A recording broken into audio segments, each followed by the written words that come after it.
North east monsoon क्या है। इससे पहले कि हम नॉर्थ ईस्ट मानसून को समझें, उसे समझने के लिए कुछ दूसरी चीज़ों को समझना भी ज़रूरी है। जैसे सबसे पहली बात तो ये मान लेते ही हमारी अर्थ है, हमारी पृथ्वी है जिस पर हम रहते हैं, और ये सूरज है, सन, जो कि बहुत बड़ा है, पृथ्वी की तुलना में साइज़ में बहुत ज़्यादा है।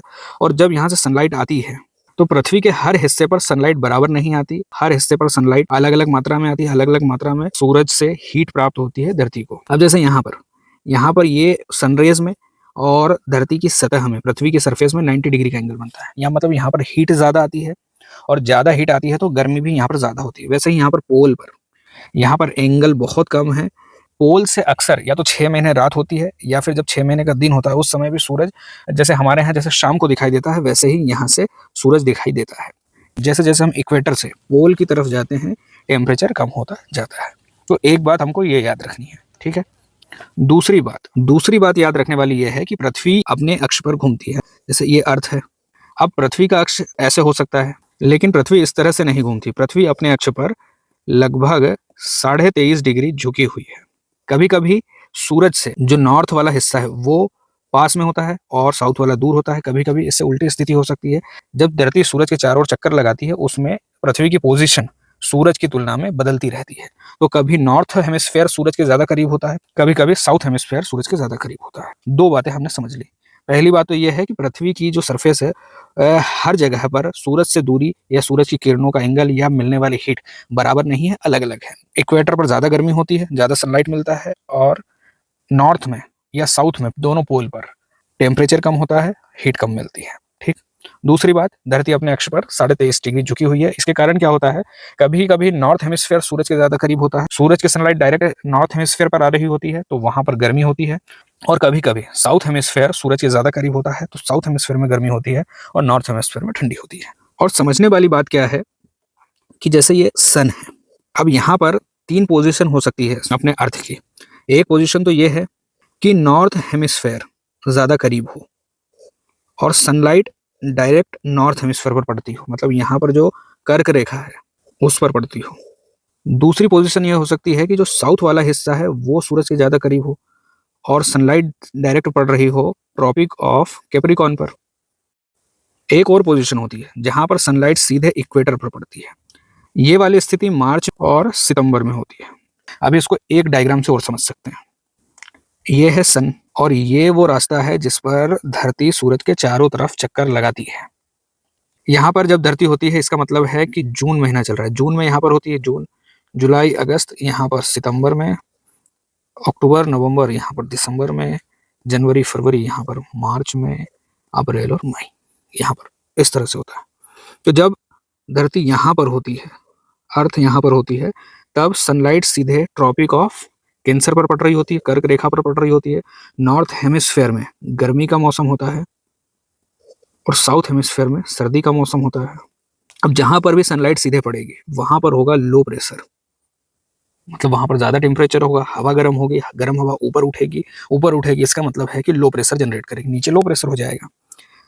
और इस पोजीशन में, मतलब दिसंबर वाले पोजीशन में, सनलाइट सीधे डायरेक्ट ट्रॉपिक ऑफ कैप्रिकॉर्न पर पड़ रही होती है। सदर्न हेमिस्फेयर में गर्मी का मौसम होता है और नदर्न हेमिस्फेयर में सर्दी का मौसम होता है। एक बात यहाँ ध्यान रखनी है कि 24 घंटे में पृथ्वी अपनी जगह पर एक बार जो चक्कर लगाती है उससे दिन और रात होते हैं, और सूरज के चारों ओर ये जो चक्कर लगाती है एक साल में, इसके कारण मौसम बदलते हैं। एक बात और है जो हमें समझना चाहिए, वो ये है, जब भी नॉर्थ हेमिस्फेयर में हवा चलती है तो नदर्न हेमिस्फेयर में विंड की डायरेक्शन राइट की साइड डिफ्लेक्ट हो जाती है। विंड की डायरेक्शन हो चाहे वो ओशन करंट की डायरेक्शन हो, और सदर्न हेमिस्फेयर में लेफ्ट की तरफ डिफ्लेक्ट होती है। एक और कहानी है, उसको भी समझ लेते हैं। जैसे कि हमने बात की थी, ये है हमारी अर्थ, ये है इक्वेटर, यहाँ पर होता है लो प्रेशर। यहाँ पर इक्वेटर के आसपास लो प्रेशर होता है। अब जब यहाँ पर लो प्रेशर होता है, हवाएं यहाँ से उठती हैं ऊपर की तरफ, और इस लो प्रेशर के बेल्ट के आजू बाजू, मतलब दोनों तरफ, यहाँ पर हाई प्रेशर का बेल्ट होता है, और इस हाई प्रेशर के बेल्ट से हवाएं लो प्रेशर बेल्ट की तरफ चलती हैं।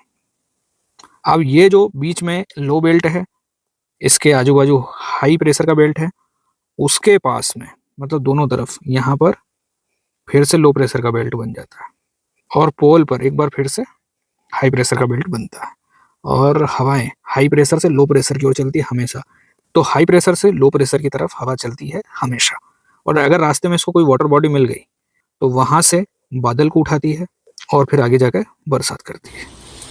अब ये जो सारी बातें हैं जो हमने अभी समझी, उनका यूज़ करेंगे हम मानसून को समझने में, साउथ वेस्ट मानसून को समझने के लिए भी और नॉर्थ वेस्ट मानसून को समझने के लिए। अब जैसे कि हमने बात की थी कि जून में धरती की पोजीशन कैसी होती है कि इसका जो नॉर्थ हेमिस्फेयर है वो सन की ओर झुका हुआ होता है, मतलब ज़्यादा सनलाइट मिलता है और सनलाइट नॉर्थ हेमिस्फेयर पर सीधे पड़ता है, मतलब 90 डिग्री के एंगल पर पड़ता है। और नॉर्थ हेमिस्फेयर में गर्मी होती है और सदर्न हेमिस्फेयर में ठंडी होती है। तो भारत में यहाँ से गुजरात, राजस्थान, मध्य प्रदेश और छत्तीसगढ़, झारखंड, वेस्ट बंगाल, त्रिपुरा और मिजोरम, यहाँ से ट्रॉपिक ऑफ कैंसर गुजरती है। यहाँ पर सनलाइट सीधे आता है और यहाँ पर टेम्परेचर ज़्यादा होता है, गर्मी होती है और लो प्रेशर बनता है। इस लो प्रेशर को भरने के लिए हवाएं इसकी तरफ चलती हैं और जैसे कि हमने देखा था कहाँ से चलती है, हाई प्रेशर से चलेंगी। अब जब यहाँ पर ट्रॉपिक ऑफ कैंसर पे लो प्रेशर है तो हाई प्रेशर कहाँ होगा, हाई प्रेशर होगा इक्वेटर के पास।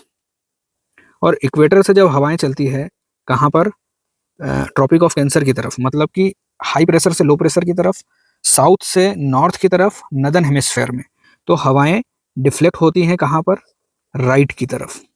और जब भी मानसून के लिए अगर आपने कोई फोटो देखी होगी, कहीं पर आपने फोरकास्ट देखा होगा, तो वहां पर कुछ डायरेक्शन इस तरह की ही बनी होती है, तिरछी इस तरह से। और यहाँ पर जब ये हवाएं आती हैं, मानसून आता है, तो अपने साथ ओशन से पानी लेके आता है, बादल लेके आता है और बरसात करता है। तो ये है साउथ वेस्ट से आने वाला साउथ वेस्ट मानसून। वैसे ही जब हवाएं वापस लौट रही होती है और जब तक बरसात खत्म हो रही होती है, तब तक अर्थ की पोजीशन सन के रिस्पेक्ट में चेंज हो चुकी होती है और ये जो नदर्न हेमिस्फेयर है सूरज से दूर हटना शुरू होता है और नॉर्थ हेमिस्फेयर पास आ जाता है, सदर्न हेमिस्फेयर पास आ जाता है। और सदर्न हेमिस्फेयर पास आता है और नदर्न हेमिस्फेयर दूर जाता है, तो प्रेशर हाई प्रेशर बनता है कहाँ पर, क्योंकि यहाँ टेम्परेचर कम होना शुरू हो जाता है। अक्टूबर नवंबर आते आते सर्दियाँ शुरू हो जाती हैं और सर्दियाँ शुरू होने से यहाँ पर हाई प्रेशर होता है। हाई प्रेशर से लो प्रेशर की तरफ हवाएं चलती हैं, चूंकि नदर्न हेमिस्फेयर में चल रही है, नॉर्थ से साउथ की तरफ चल रही होती है, तो राइट की तरफ डिफ्लेक्ट हो जाती है इस तरह से और बे ऑफ बंगाल से होते हुए बादल उठाती है और बरसात करती है तमिलनाडु में, आंध्र प्रदेश में, कुछ कर्नाटक के हिस्सों में और कुछ केरल के हिस्सों में। तो ये है नॉर्थ ईस्ट मानसून।